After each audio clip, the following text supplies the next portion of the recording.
Este homem pegou uma nação destruída, recuperou sua economia e devolveu o orgulho ao seu povo. Em seus 4 primeiros anos de governo, o número de desempregados caiu de 6 milhões para 900 mil pessoas. Este homem fez o produto interno bruto crescer 102% e a renda per capita dobrar. Aumentou os lucros das empresas de 175 milhões para 5 bilhões de marcos. E reduziu uma hiperinflação a no máximo 25% ao ano. Este homem adorava música e pintura. E quando jovem, imaginava seguir a carreira artística. É possível contar um monte de mentiras, dizendo só a verdade. Por isso, é preciso tomar muito cuidado com a informação e o jornal. E aí, pessoal, bem-vindos a mais um post aqui do canal da Leila. Hoje eu vou fazer uma postagem um pouco diferente das que eu tenho feito ultimamente. Eu não vou resenhar um livro. Na verdade, eu quero conversar com vocês sobre uma coisa que tem me preocupado bastante como professora, como cidadã mesmo. Tem me preocupado bastante e eu já vou me explicar. No ano passado, a presidente Dilma foi reeleita numa eleição democrática pela maioria dos votantes brasileiros, dos cidadãos brasileiros. Ela foi eleita por voto de maioria, democraticamente. Não foi uma maioria ampla, como nós vimos, foi uma eleição apertada. Não houve uma diferença tão grande entre ela e o seu oponente, no caso Aécio Neves. Mas ela venceu. E o que a gente tem visto desde então, desde as eleições, é um Brasil rachado no meio. Né? De um lado, a esquerda, representada pela Dilma de certa forma, em certa medida, e a direita brasileira, representada pelo, então, Aécio Neves e PSDB como um todo. É uma direita ressentida, que perdeu o poder a partir do primeiro mandato do Lula. É uma direita que se ressente, é uma direita que está querendo retomar o poder, uma direita que está querendo a todo custo retomar o poder. E o que tem mais me preocupado nesse caso é o fato de que a gente tem visto por parte da imprensa, tanto imprensa escrita quanto a imprensa televisiva, a de rádio, a gente tem visto que está sendo tocada uma música de uma nota só. O tempo todo se joga luz sobre a crise, o tempo todo se joga luz sobre o petrolão, o tempo todo se joga luz sobre o que de negativo está acontecendo. E vejam bem, eu não estou aqui negando que haja uma crise econômica, que haja uma crise de corrupção. Não, eu sei que há, eu sei que essa crise existe. Eu não vou dar uma aqui de alienada, de dizer que eu estou a favor totalmente do governo. Não é isso. Mas o que está acontecendo é que estão pegando a crise e tudo que está acontecendo em termos de corrupção como se fosse tudo isso saído apenas do PT, apenas do mandato do PT, apenas a partir do governo Lula que isso acontecesse, quando não. Isso sempre aconteceu e continua acontecendo. A diferença é que nos outros governos não havia uma investigação tão maciça quanto está havendo agora. Agora, ao menos está havendo investigações, ao menos esses crimes estão vindo à luz, estão sendo trazidos à tona, diferente da época em que o PSDB governava, onde tudo era jogado embaixo dos panos, onde era tudo jogado embaixo do tapete, onde a gente praticamente não ficava sabendo de nada. Agora, pelo menos, a luz sobre os fatos está vindo. A gente fica sabendo que há sim problemas, que há sim crimes, quem são os culpados, quem está fazendo mal feito, a gente fica sabendo de tudo agora. Coisa que não acontecia antigamente. E aí cria-se essa manipulação toda por parte da imprensa. E aí é que eu queria convidar vocês para uma leitura mais crítica de tudo o que está acontecendo. Porque muitas vezes a gente tem o hábito de simplesmente ouvir o que está acontecendo, ouvir, né, ter a notícia simplesmente do rádio, da televisão, ou quando alguém lê o jornal impresso, pega aquilo ali, lê e compra aquilo como verdade absoluta. Mas eu gostaria de esclarecer com vocês alguns pontos. Primeiramente, quem paga por exemplo, para os jornais irem ao ar na televisão? Quem paga por isso? Não sou eu, não é você, é o empresariado, é a elite brasileira que paga milhares e milhares de reais, se não milhões, para ter um comercial ali no horário nobre. Esse mesmo empresariado que está louco para que passe no Congresso a lei da terceirização, que vai precarizar ainda mais a condição dos trabalhadores. Eles estão loucos para isso. O SCAF fez até um comercial de TV, nossa, falando que é o máximo o lance da privatização, que os trabalhadores gostam, que os trabalhadores adoram. É só fazer uma pesquisa. Isso não é verdade. Então não é do interesse do empresariado que nós fiquemos sabendo da verdade. O PSDB está insuflando uma crise muito irresponsavelmente, insuflando uma crise política, insuflando a população para que fique contra o governo da Dilma, contra tudo que está posto aí, como se o PSDB fosse a salvação da sociedade brasileira. Como se com eles não houvesse nenhum tipo de roubalheira, não houvesse corrupção, como se o Eduardo Cunha fosse a melhor pessoa do mundo, quando na verdade é só você puxar a ficha corrida dele que você vai ver. E o que mais me preocupa é essa falta de leitura crítica da massa, da população toda. Essa falta de leitura crítica está levando todo mundo, inclusive da periferia, a realmente achar que o PT é o pior governo do mundo. Gente, a Dilma tem seus defeitos, o PT como um todo tem seus defeitos, ele tem sim, fez muita coisa errada, muito roubo, eu não estou dizendo que isso não acontece, mas falando como periferia, como moradora de periferia desde criança, eu queria falar com você que não lembra do que acontecia na década de 80. Eu também não me lembro com perfeição, porque eu era criança, mas eu me lembro da minha mãe, por exemplo, indo comprar um pacote de arroz no mercado de manhã, porque dali pra tarde o pacote de arroz ia aumentar de preço, ia aumentar muito. As pessoas que nem feito loucas nos supermercados, procurando valores mais em conta, estocando comida quando achava o valor mais em conta, porque depois ia ficar impossível de comprar, porque ficava muito caro.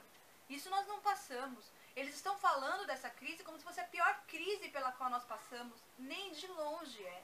É uma crise grande, a gente está vendo o aumento do desemprego, e sobre isso eu também vou falar daqui a pouco mais uma outra coisinha. A gente está vendo o aumento de desemprego, o aumento dos preços, mas nem de longe essa é a maior crise pela qual nós passamos. Nós já passamos crises muito piores. E assim, qual que é a minha preocupação? Na década de 90, quando houve o impeachment do Collor, eu fiz parte da geração dos caras pintadas. E eu tinha o maior orgulho de falar isso. Ai, nossa, aquelas manifestações depuseram o então presidente Fernando Collor de Mello, que também não era boabisca. Não é isso que eu estou dizendo. O que eu estou dizendo é que foi feita uma manipulação enorme por parte da mídia. Os jovens, na época, os caras pintadas foram para as ruas, pediram o impeachment do então presidente, que caiu. E aí ficou tudo na conta daqueles jovens caras pintadas, o impeachment do Collor. Quando na verdade não fomos nós que derrubamos o Collor. O Collor ia cair. Independente de haver manifestação ou não, ele ia cair. Já era um plano arquitetado certo para o Collor cair. E ele caiu entre outras coisas também, porque ele mexeu fortemente com a elite brasileira. Ele confiscou poupanças de milhões de reais. Ele sobretaxou fortunas, afetou a classe média e baixa, alguma parte dos trabalhadores, mas em grande medida afetou muito mais os mais ricos. E por isso também ele caiu. Por isso ele caiu mais rápido do que ele até poderia cair. Por isso foi mais rápida a queda dele. E os caras pintados, nós não tivemos nada com isso. Absolutamente nada. Mas fomos levados a pensar, fomos iludidos de que não. Fomos os caras pintadas que levamos a deposição do presidente na época. Isso está acontecendo de novo com esse movimento Vem Pra Rua. Eles estão querendo que a opinião pública, a massa, compre esse discurso. Gente, quem lembra, na década de 90, só gente rica conseguia andar de avião. Só gente rica conseguia voar de avião. Quando a gente ficava sabendo que alguém voou de avião, fez alguma viagem de avião que não foi pela empresa, que foi para viajar tranquilo, a gente sabia. Esse sujeito tá bem de vida, tá ficando rico. Porque era impossível. E hoje não. Hoje as pessoas estão trocando, inclusive, aquelas viagens desconfortáveis de 3, 4 dias para o Nordeste para ir de avião numa viagem mais confortável. Hoje é possível. Foi um ganho. Né? A população pobre de periferia alcançou muito mais poder de compra. Isso em coisas simples, como comprar supérfluo dentro de casa, comida supérflua, comprar coisas para que crianças gostam, que era uma coisa difícil pra caramba na década de 80, hoje isso é possível. Se vocês se lembrarem, no final da década de 80, início da década de 90, as pessoas da periferia tinham carros muito podres, muito velhos. Hoje mesmo nas periferias as pessoas conseguem ter acesso a bons carros, as pessoas conseguem ter acesso à sua casa, mesmo nas periferias elas conseguem construir a casa delas. Ficou mais fácil de construir uma casa com qualidade. Ainda existem moradias precárias, é verdade, mas tem muito mais moradias dignas. E tudo isso as pessoas estão esquecendo. As pessoas da própria periferia estão criticando o governo Dilma e achando que o PSDB que tem a solução mágica para todos os nossos problemas. Não tem. Não tem. E se a gente fizer uma leitura crítica da situação econômica, da situação da crise que a gente está vivendo e de tudo que está sendo veiculado na imprensa, a gente vai ver que não é possível que não haja um contraponto nisso tudo.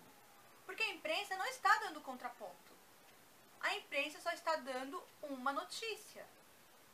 A crise econômica brasileira. A gente não tem sabido mais como tem estado a crise econômica na Europa. Nós não temos mais ficado sabendo como está a crise econômica nos Estados Unidos. Está tudo só aqui. Tudo condensado aqui. E pior ainda, a gente está vendo todos os dias a luz jogada ali sobre o PT, sobre o que está acontecendo, sobre o escândalo do Petrolão. Mas quantas vezes a gente tem ouvido falar sobre o escândalo do metrô daqui de São Paulo? Quantas vezes? Essa semana eu não vi isso em nenhum jornal. E é um escândalo milionário. É um escândalo milionário também. De bilhões de reais. De superfaturamento, de trens que foram reformados, quando na verdade os trens novos são muito mais em conta e foi reformado por valor astronômico. Mas isso ninguém está falando. A gente tem uma crise hídrica aqui em São Paulo. Não choveu. Né? Na verdade, esse mês aqui de agosto começou seco, o mês de julho choveu pouco. A gente estava sem água até pouco tempo atrás. Continuamos com pouca água, mas ninguém está ouvindo falar disso. Até que a situação fique mais precária ainda, e aí sim alguém venha dar alguma satisfação para a sociedade, porque por enquanto ninguém está falando nada. E aí, até com notícias que parecem ser boas notícias, a gente tem que ter um óculos para fazer uma leitura mais crítica. A questão de uma semana atrás, saiu uma notícia no jornal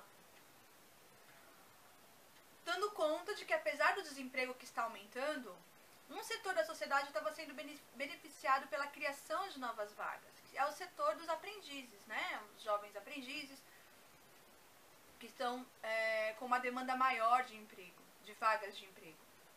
Pois bem, você olhando essa notícia numa primeira leitura, assim, você fala, nossa, que bom, né? Legal, tá aumentando a questão do emprego para os jovens aprendizes.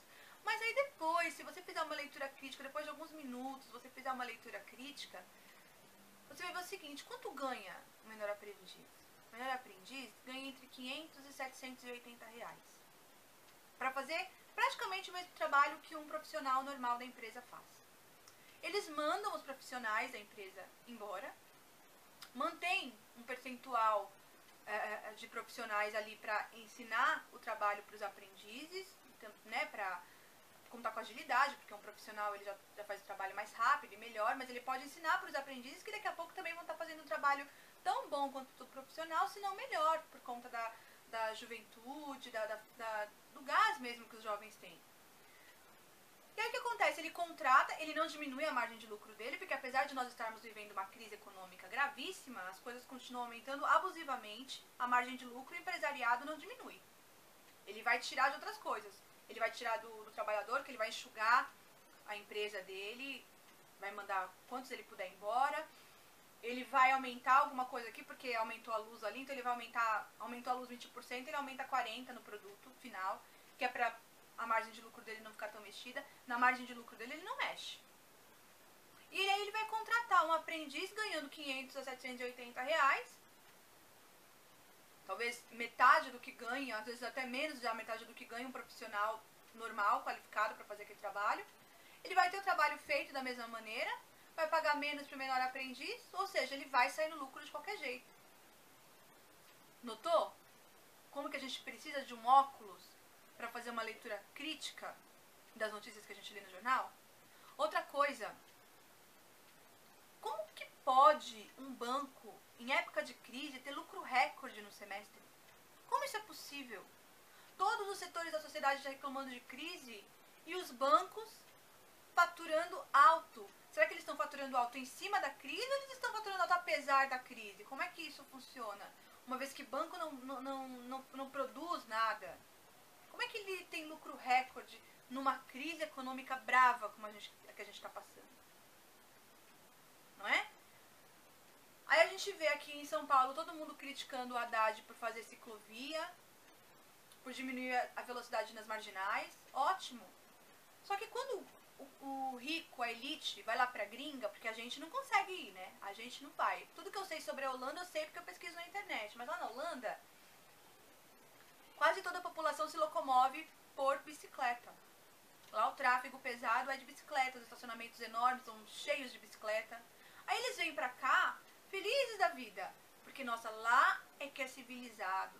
Lá que as pessoas vivem bem, podem andar de bicicleta, porque tem muitas ciclofaixas, tem um incentivo para andar de bicicleta. Só que daí chega aqui em São Paulo, no Brasil, não pode. Por quê? Será que é porque está se visando a população mais pobre?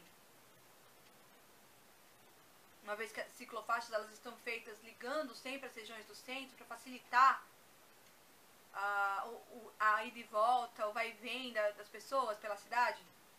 Além de ser um transporte que não polui, é um transporte barato, mais barato do que o transporte público, mais barato do que um carro, que você for gastar gasolina, principalmente com o preço da gasolina, como tá. Então, a minha preocupação é que nós não estamos fazendo uma leitura crítica do que está acontecendo. Estamos comprando um discurso pronto, um discurso enlatado, que não atende a todo mundo. Esse discurso que está sendo veiculado aí não atende a população mais pobre. E aí quando eu vejo a população mais pobre, a população da Zona Leste, que é onde eu vivo, os meus alunos reclamando da Dilma, reclamando do PT, eles não lembram disso. Eles não lembram da miséria que existia antes, que a fome fazia parte da vida de milhões de brasileiros e que hoje está muito diminuta a questão da fome. A questão da água. Eu tenho amigos que moravam no Nordeste na época antes, né, do governo PT, e eles lá, por isso a Dilma foi praticamente o Nordeste que decidiu as eleições. Porque a miséria lá era muito grande, tanto é que havia muitos migrantes nordestinos vindo para cá, para a parte sul e sudeste do Brasil. Muitos migrantes. Migravam fugindo da fome, da seca, da miséria. E aí o movimento que está ocorrendo agora, depois do governo Dilma, depois dos programas sociais, de renda, de geração de renda, além de eles não migrarem mais para São Paulo, eles ainda estão retornando para os seus lugares de origem. Porque tá dando para viver lá. Mesmo que com pouco, dá para viver todos juntos, a família reunida novamente. E aí eu fico pensando, como é que pode? A gente virou uma luta entre rico e pobre. Nunca isso ficou tão evidente. Nunca na história do Brasil ficou tão evidente essa rixa entre ricos e pobres. Eu sigo o Tico Torres nas redes sociais e ele certa feita postou um comentário de uma mulher que estava reclamando que no aeroporto tinha muito pobre. Tinha muita gente diferenciada, muito pobre. E é bem isso mesmo. Porque hoje a população de classe baixa tem acesso a coisas que antigamente era impensável para nós. Mesmo uma televisão, hoje em dia a gente vê nas casas, mesmo de classe média pobre, televisão de dois televisores em casa, sabe, um no quarto dos filhos, um na sala. Coisas básicas, coisas banais, mas que a geração mais nova não se lembra do que de fato aconteceu. Então, o meu vídeo hoje, na verdade, é um desabafo e é uma orientação para vocês que leiam nas entrelinhas, leiam o que está implícito nos textos dos jornais, leiam o que está ali embaixo. Não fiquem apenas com o que estão falando para vocês, com o que estão nos falando, como se fosse uma verdade absoluta. Leia, pesquise para tirar suas próprias conclusões. Não deixem que tirem conclusões por vocês, porque depois a gente pode se arrepender muito. Um impeachment seria uma desgraça muito maior do que a Dilma terminar o mandato dela, continuar o mandato dela, haver então aí essas investigações, as prisões que ainda vão acontecer. A gente vê o final disso tudo, sabe? A gente está vendo aí o Eduardo Cunha acelerando a votação das pautas bombas para poder, enfim, investigar todas as contas de todos os governos, inclusive do governo Lula. Só para quê? Só para acelerar o processo de impeachment da Dilma, para tentar acelerar o processo de impeachment da Dilma. Quando existem muitos projetos que são de interesse do Brasil todo, de interesse geral da população, que estão lá esperando para serem votados e não estão, porque eles estão querendo o quê? Apenas que dá um jeito, conseguir um método que seja legal e que viabilize o impeachment da Dilma. Isso é um absurdo. Isso é um absurdo. Estão parecendo um monte de crianças birrentas que não se conformam porque perderam o jogo e estão chorando, esperneando, procurando um jeito de ganhar de qualquer forma, pagando o preço que tiver que pagar. Isso é um absurdo. Então, o que eu queria falar com vocês hoje é, olha, pesquisem, não fiquem... Veja então, pessoal, sabe? A Veja, vocês têm visto aí que ela tem cometido um erro atrás do outro. E mesmo assim insiste no seu discurso. Então, façam suas pesquisas, não fiquem apenas com o que está ali. Vejam a situação como está acontecendo. Será que a crise, realmente a crise que está sendo falada? Será que não é negócio para os empresários, para a elite brasileira, inflacionar essa crise? Insuflar essa crise? Será que não é negócio para eles? Veja bem, eles querem o poder desde que o Lula está lá. E nunca a situação esteve tão favorável para eles, em termos de opinião pública. Então pesquisem, sabe? Leiam, façam as suas próprias conclusões, mas de maneira inteligente. De maneira que vocês não vão se arrepender depois, de que não sejam outras pessoas que estão fazendo a cabeça de vocês. Sabe? Saiam da superfície dos textos, saiam da superfície das notícias, vejam o que está sendo veiculado. Não é possível que não haja um contraponto, sabe? Vamos fazer vídeos, vamos fazer posts na internet exigindo da imprensa brasileira um contraponto. Não tem só isso para se noticiar. Tem outras coisas para se noticiar. Tem um contraponto. Por que ninguém fala do metrô daqui de São Paulo, do metrô? Por que não está sendo falado? Por que quando os professores entraram de greve, não houve praticamente nenhuma ênfase da notícia da imprensa brasileira em dar notícia, em falar sobre as reivindicações dos professores de maneira justa, de maneira correta? Tanto é que depois que a greve acabou, a própria mídia percebeu que o Alckmin de fato estava mentindo, manipulando números, e que aquele aumento que ele disse que havia dado era mentiroso, ele nunca deu aquele aumento. Mas nisso a imprensa não deu ênfase. Por quê? Por que não se dá ênfase à crise hídrica de São Paulo mais? Por que sumiu isso da mídia? Por que a imprensa não noticiou mais isso? Estamos livres do problema da crise? Estamos livres de ficar sem água? Não estamos, não. Não estamos. Não estamos. Eles estão fazendo obras na represa Billings, que está prejudicando pra caramba a outra parte da represa, porque vão ter que jogar mais esgoto numa parte da represa para poder captar a água da outra parte. Estão fazendo obras, com certeza, que não deveriam ser obras em mananciais, que não deveriam ser feitas. E isso não está sendo noticiado. E quando é noticiado, não se dá a ênfase necessária. Então, o que a gente pode fazer também é exigir que a imprensa cubra os fatos da maneira correta, dando contraponto, não se omitindo diante de outras coisas, não se omitindo diante de um PSDB que em São Paulo sucateou a educação, não se omitindo por um PSDB que em São Paulo nega e omite veementemente a crise da água. Não se omitindo por um PSDB que negou e nega que houve também uma crise gravíssima em relação à dengue. A epidemia de dengue. Dengue, febre de chikungunya. Mas isso não foi veiculado, isso não é veiculado. Não é veiculado o estado que o Aécio Neves deixou Minas Gerais quando governou. Porque ele também foi um péssimo governador lá. Tanto é que em Minas Gerais, onde ele governava, ele perdeu as eleições. Sabe, vamos pensar. Não vamos comprar o discurso feito de qualquer maneira. Vamos pensar, pessoal. Vamos ler, vamos refletir e vamos ver o que está embaixo daquele texto que a gente está lendo. Vamos juntar as partes, vamos juntar esses retalhos e formar a coxa que é o texto. Mas com uma consciência crítica. Para não deixar ninguém fazer a nossa opinião. Porque mais tarde a gente vai se arrepender e aí não adianta mais chorar. E aí não adianta mais chorar. Porque a desgraça vai ser feita contando com o apoio, inclusive das massas, que não deveriam estar apoiando a direita brasileira. Essa direita reacionária, essa direita que se pretende popular, mas que de popular não tem nada, que usa a religião, que usa Deus como escudo para fazer um monte de maracutaia. Que dá para jogar todo mundo ali no mesmo saco e fica, apesar de tudo, fica sempre o sujo falando do mal lavado. Então, meu vídeo de hoje é isso, é um desabafo, é um alerta para você que está reproduzindo esse discurso sem se inteirar da situação. Pesquisa, lê, reflete.